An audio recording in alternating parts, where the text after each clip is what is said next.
partager avec vous cette vidéo alors c'est une sorte de tuto en fait, comment construire des données de densité de bâti, donc de pourcentage de surface bâtie, et comment construire une courbe de densité de bâti en partant des données qu'on récupère sur Internet, toutes les opérations qu'il y aura à faire pour arriver à cette courbe rendue.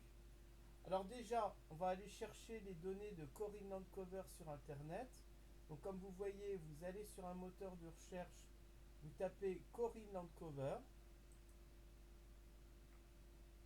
vous tombez sur ce site, vous cliquez dessus, et là, le site Corinne Landcover, il est assez bien fait en fait. Il suffit simplement de descendre ici. Vous arrivez à donner Corinne Landcover parmi les IM.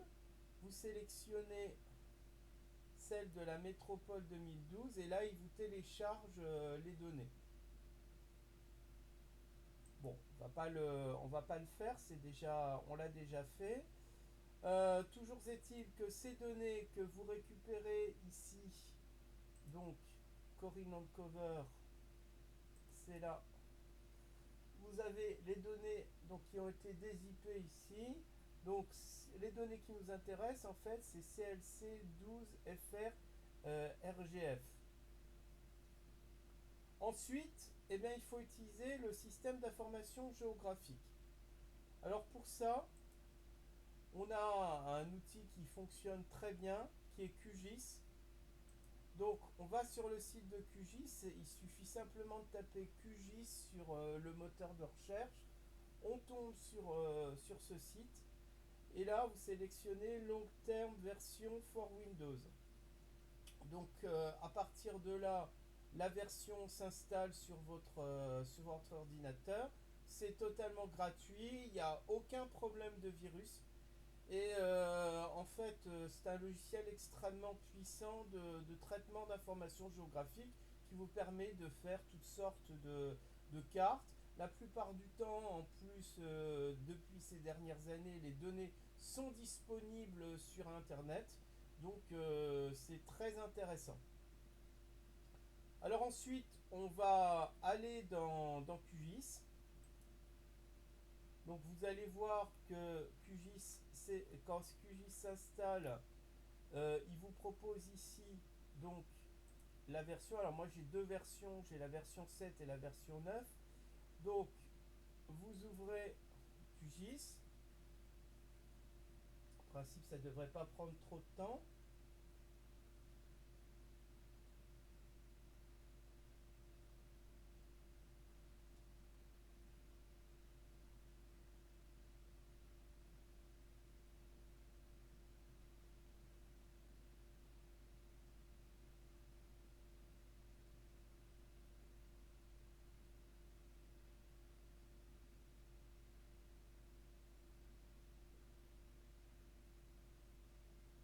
Donc vous tombez sur cette fenêtre. Alors, donc là, on va aller chercher les données. Pour aller chercher les données, il faut aller ici. Donc nos données, elles sont disponibles à cet emplacement-là. Ouais, download. Donc c'est les données RGF.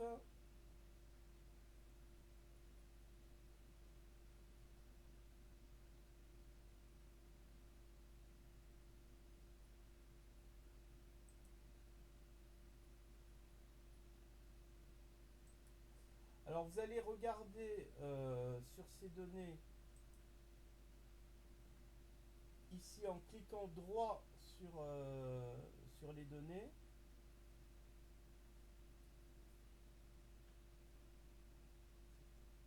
Alors, donc vous avez un code. Le code 12 qui signifie, parce que Corinne Landcover en fait c'est l'occupation du sol Donc tous les types d'occupation du sol, que ce soit le bâti, la forêt, les champs, etc., etc.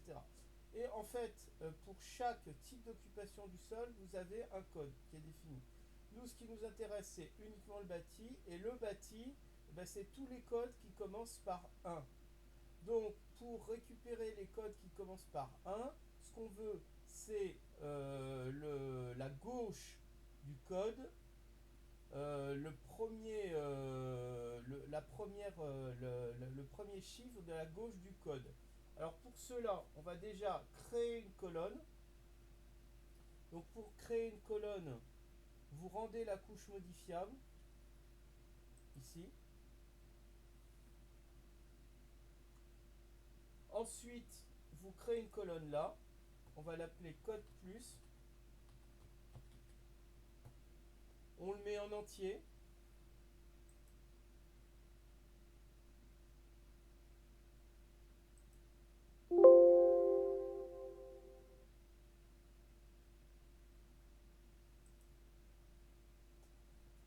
Ensuite, eh bien, on va remplir. Vous voyez ici, c'est nul. Donc on va remplir notre code plus. Donc déjà, la colonne à mettre à jour, eh ben, c'est code plus. Ce qui nous intéresse, c'est les chaînes de caractères, opération sur chaîne de caractères. Et c'est left, donc gauche. On met ici le champ, eh bien, ça va être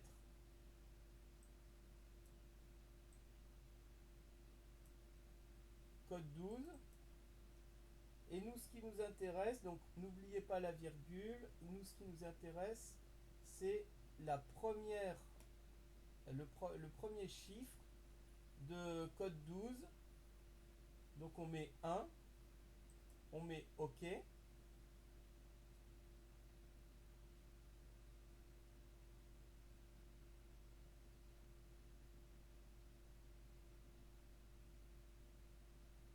Voilà. Et vous voyez ici que, donc par exemple, sur 523, bon, bah, c'est le chiffre 5 qui ressort.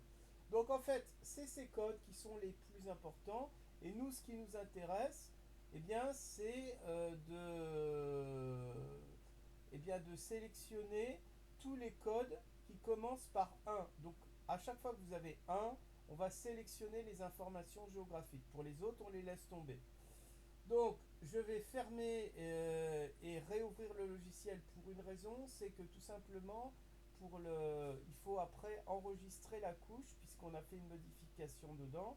Et si jamais la couche n'est pas enregistrée, ça prend beaucoup de temps.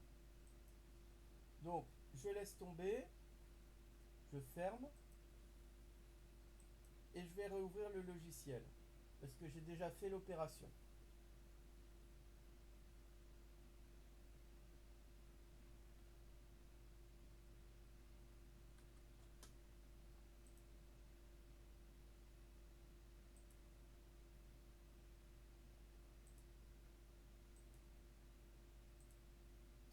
Voilà.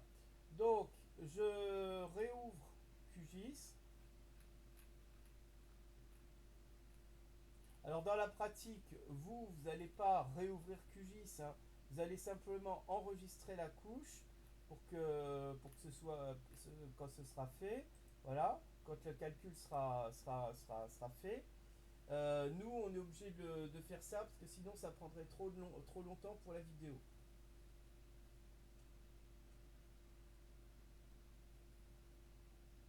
Alors là, vous obtenez finalement, quand on a sélectionné que les 1.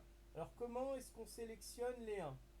Eh bien, c'est simple. Vous avez ici votre couche. Donc je reprends ma couche que j'avais.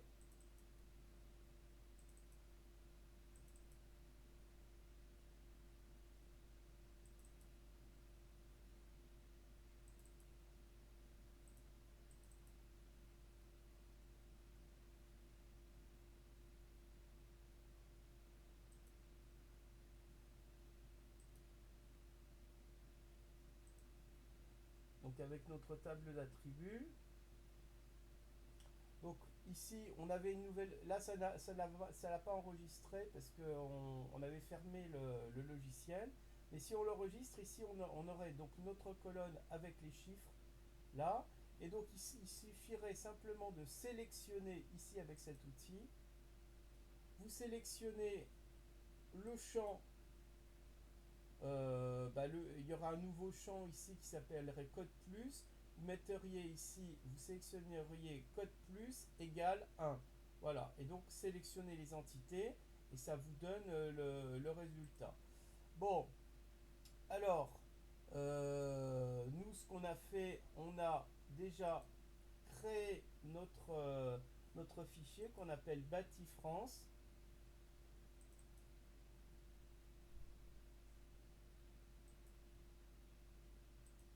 Donc celui-là, je vais le fermer. Voilà, donc bâti France, ça correspond à ça. Donc là, vous avez tout le bâti de France, toutes les communes de France, partout, en tout cas pour la France métropolitaine. Et ce que l'on va faire, on va sélectionner tout le bâti dans un rayon de 120 km autour de Paris. Donc pour cela, j'utilise cet outil de sélection. Je clique sur le centre de Paris et je sélectionne un cercle. J'ai donc sélectionné tout ce qui est en jaune, c'est ce qui est sélectionné. Là, je vais sur Bâti France, je fais exporter, exporter entité sélectionnée sous. Et là, je vais mettre Bâti Paris.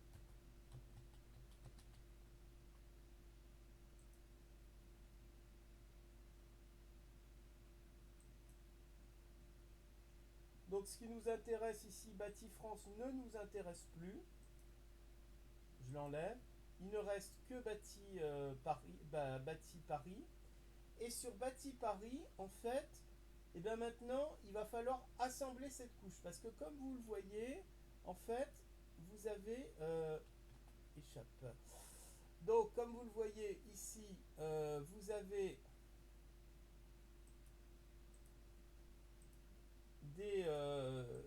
dans la couche des différences, c'est-à-dire que le 1, en fait, le 1, il y a plusieurs 1 qu'on avait sélectionné, plusieurs types de bâtis. Donc nous, ce qui nous intéresse, c'est de considérer que le bâti en Île-de-France, c'est un bâti unique. À partir du moment où c'est bâti, c'est l'essentiel. Après, le reste, on s'en fiche un petit peu. Donc on va sélectionner ensuite, il va falloir assembler tous les morceaux de bâti pour n'en faire plus qu'un. Donc pour cela, on va utiliser ici dans Vecteur Geoprocessing, regrouper. Je mets Bâti Paris. On va créer une couche qu'on va appeler Bâti Paris Assemblée.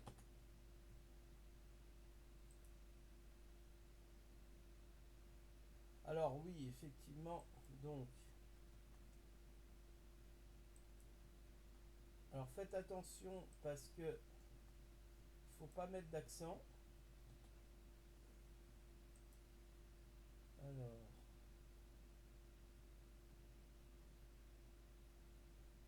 Qu'est-ce que j'ai fait Couche regroupée.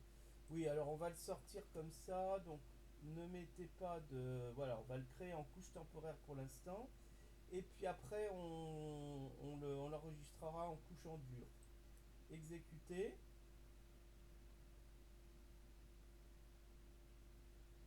Voilà. Donc là, comme vous le voyez, maintenant on n'a plus qu'une seule couche. Cette couche regroupée, on va l'enregistrer avec un nom particulier. Sélectionner entité sous. On va l'appeler Bâti Paris regroupé.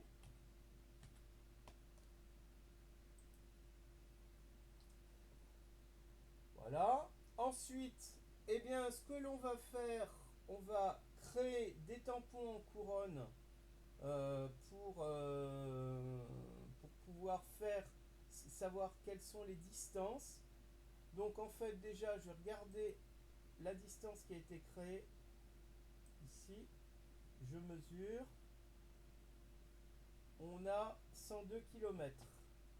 Donc 102 km. Alors déjà, il faut créer une couche supplémentaire qu'on va appeler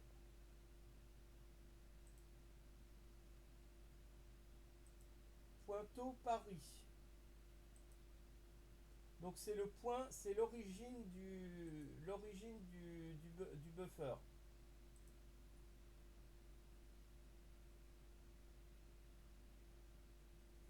Le type de géométrie, bah, c'est des points. Ok.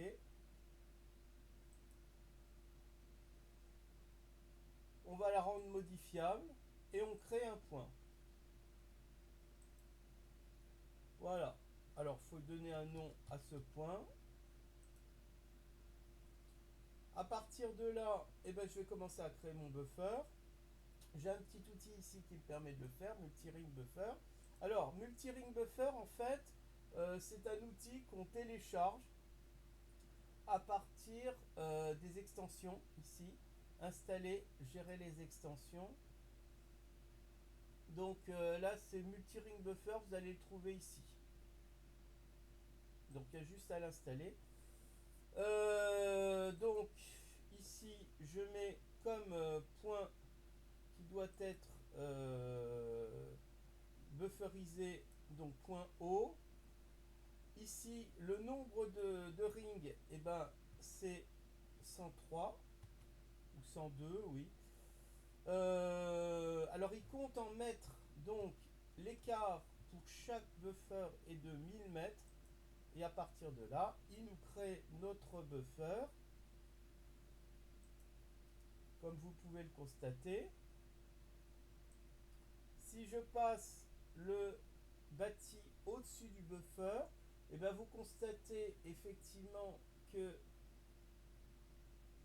là, nous avons bien donc un buffer qui commence au centre de Paris et qui s'écarte ensuite. Alors, maintenant, l'étape suivante, c'est de découper le bâti en fonction du buffer. Alors pour cela, on va utiliser le Geoprocessing ici, Geoprocessing Tools avec couper. Ce qui va être utilisé, c'est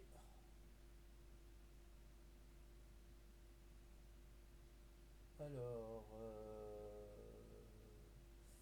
oui, alors les buffers. Donc il faut enregistrer les buffers.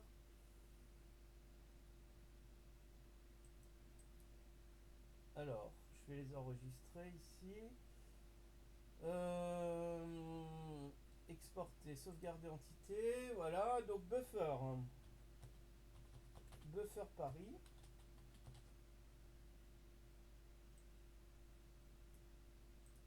On le met au même emplacement, à savoir téléchargement ici, buffer Paris.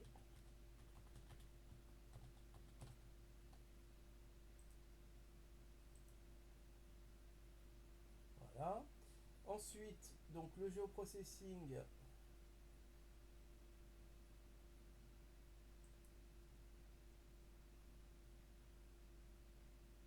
Couper buffer Paris. Et bien en fait, ce qu'il faut couper, c'est buffer Paris en fonction de bâti Paris regroupé.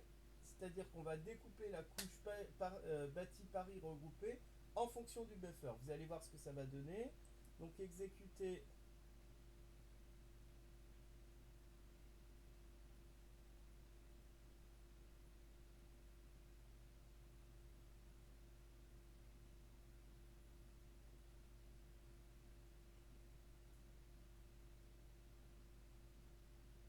C'est un petit peu long.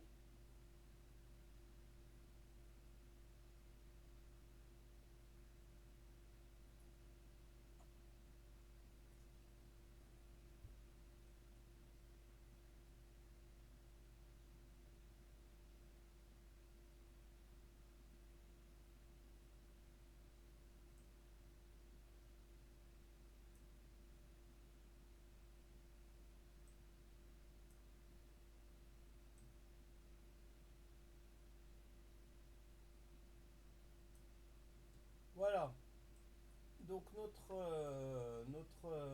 notre bâti découpé, il est là. Donc je vais l'enregistrer sous un nom. Je vais l'enregistrer sous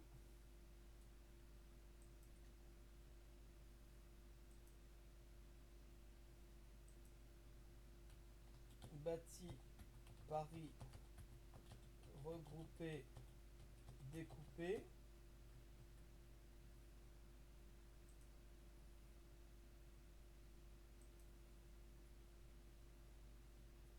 Et ensuite, eh bien, ce que l'on va faire, on va transférer des données. Alors déjà, pour commencer, dans le buffer, je vais créer...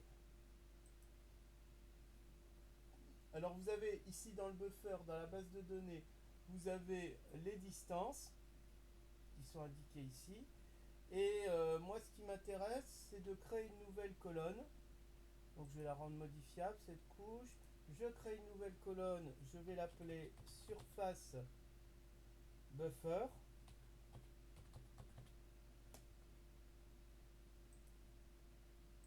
Je la mets en nombre décimal. Je vais remplir cette couche surface buffer, cette colonne surface buffer, en fonction de la géométrie. On prend la surface, donc c'est un outil qui est disponible sous QGIS qui vous permet de calculer la surface en mètres carrés. Voilà, j'enregistre.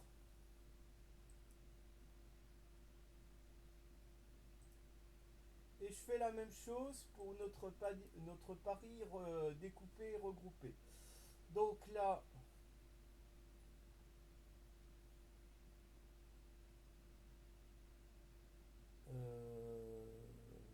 j'ouvre la table d'attributs. Je rends modifiable. Je crée une nouvelle colonne. Surface bâtie. Je la mets en nombre décimal. Et je fais exactement la même opération, à savoir que je remplis ici surface bâtie. Et eh bien, je vais utiliser les outils de géométrie pour calculer l'area. J'enregistre et voilà. Donc, on a nos données d'un côté de surface bâtie, de l'autre notre surface bâtie, notre surface buffer. Et maintenant, ce que je vais faire, eh ben, je vais faire une jointure entre la surface bâtie et les surfaces des buffers. Alors pour cela, donc, je sélectionne droit, je vais sur propriété, je vais dans jointure, je sélectionne ici une jointure. Moi, ce qui m'intéresse, c'est buffer Paris. Je sélectionne pas l'idée, mais la distance, puisque c'est pour chaque distance qu'on va joindre la colonne joint surface buffer. Voilà. Si je regarde bien ici mon bâti découpé, du coup, je me retrouve avec d'un côté surface bâtie, de l'autre côté surface buffer, donc j'ai les deux. J'ai ma distance ici. Et bien parfait, on a fini nos opérations sous QGIS et maintenant on peut passer sous Excel. Alors pour passer sous Excel, donc en fait, ce que je vais faire, je vais aller dans Exporter, Sauvegarder entité sous, et là je vais changer, je ne vais pas le mettre en Shape, je vais le mettre en XLS.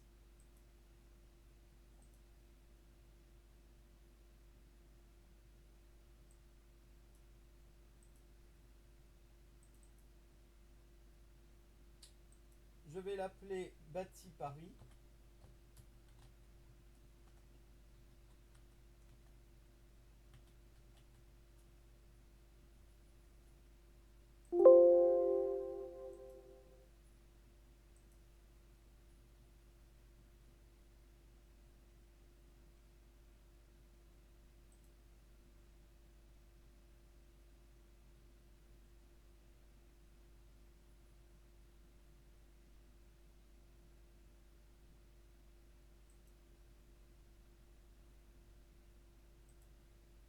Voilà, donc je reviens. Le bâti découpé a été exporté sur Excel. Ici, on voit effectivement que la couche est en format Excel. Alors maintenant, si on passe sous Excel,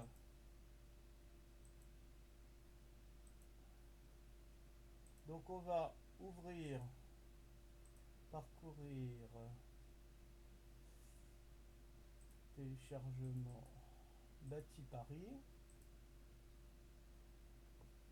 Et là, vous voyez eh bien, que on a notre distance ici, notre surface bâtie, notre surface buffer. Alors déjà, ce que l'on va faire, on va modifier ici, puisque en fait c'est des chaînes de caractères, les nombres là. Donc on va insérer égal.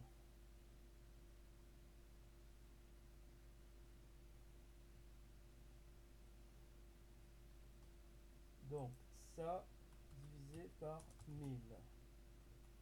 Voilà. Hop. Donc je vais appeler distance au centre, x, copier, collage spécial, valeur, je supprime ça. Et ensuite, l'idée c'est d'avoir la surface bâtie pour chaque distance. Donc là, on fait surface bâtie divisé par surface buffer multiplié par 100.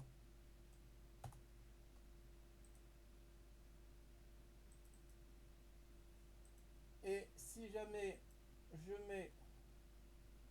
fais un graphique entre les deux,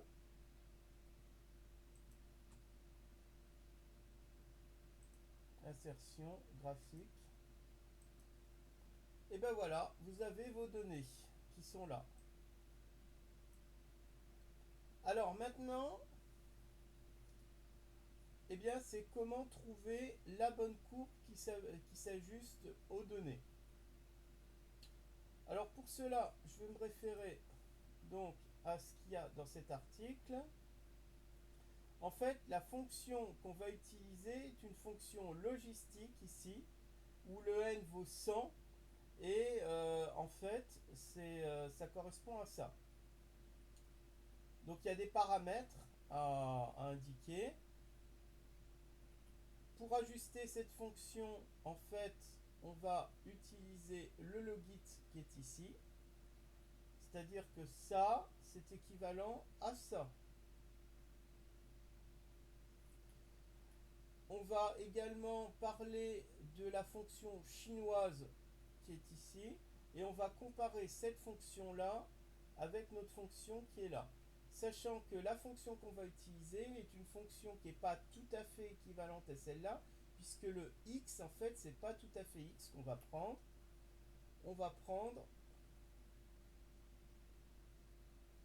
ça, en fait. Et c'est comme ça qu'on va ajuster. Alors, donc ça donne quoi concrètement? Alors déjà, je vais réduire ici cette fenêtre. Donc, déjà, on va construire notre modèle de données. Donc, on a les paramètres. Donc, déjà, mu, p, r.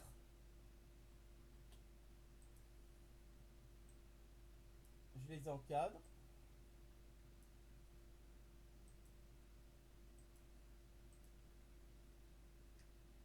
Et on va traduire ici sous forme de fonction. Donc ici c'est pourcentage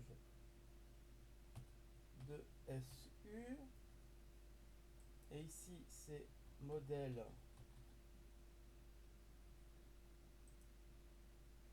Voilà. Donc c'est égal à, on reprend la formule qu'on avait vue dans l'article. Donc 100 fois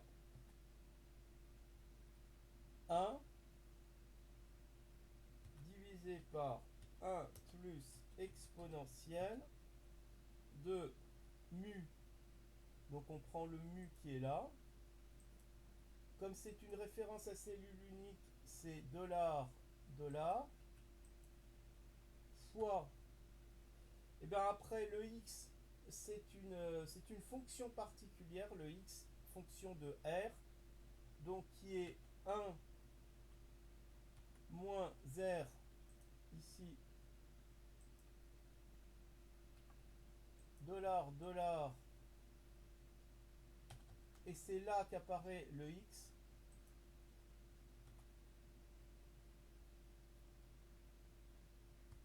fois, divisé plutôt par 1 moins r,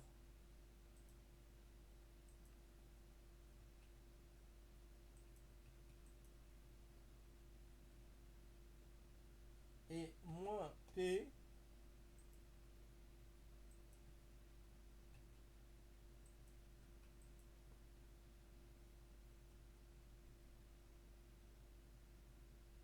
donc on ferme l'exponentielle, on ferme le 1, on ferme ça, voilà. Donc là, on double-clique sur le petit carré, et ici, ça reporte vers le bas. Et là, on va commencer à passer nos valeurs. Donc, on va ajuster. Donc, 0,24, mettons. 5,2. Je mets un peu au pif les valeurs pour l'instant.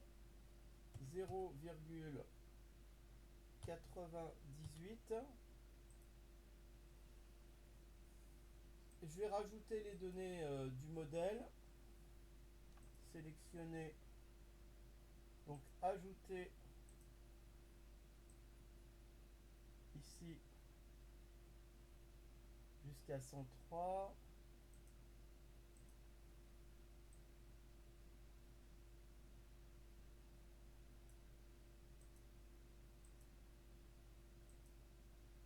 Ah bah on n'est pas loin déjà du résultat. Donc 5,2. Donc alors en fait voilà comment ça marche. Donc si jamais j'augmente le chiffre ici, 6,2. Vous voyez, donc ça a tendance à s'écarter comme ça. Si je mets 5,4, ça se réduit. Donc là, a priori, on est plutôt bon ici.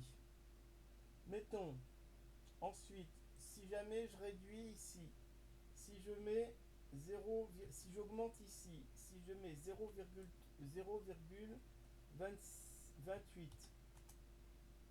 voilà, là on est plutôt bon, ici.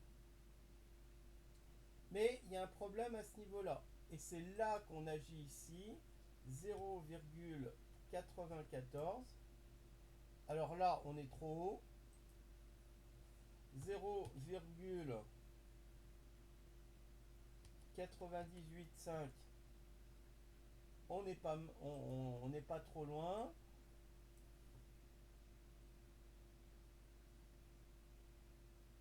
98, 7. Donc là,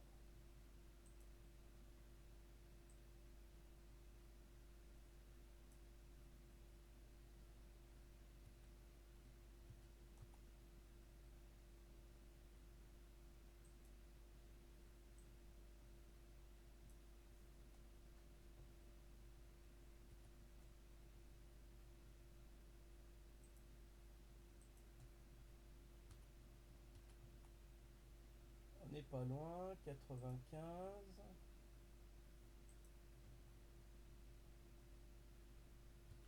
92. Le problème, c'est qu'ici, du coup, à ce niveau-là, ça a dérivé. Donc là, c'est plus bon. Donc du coup, on est obligé de réaugmenter ici. Donc là, on est obligé d'augmenter ici. On est obligé de réduire encore.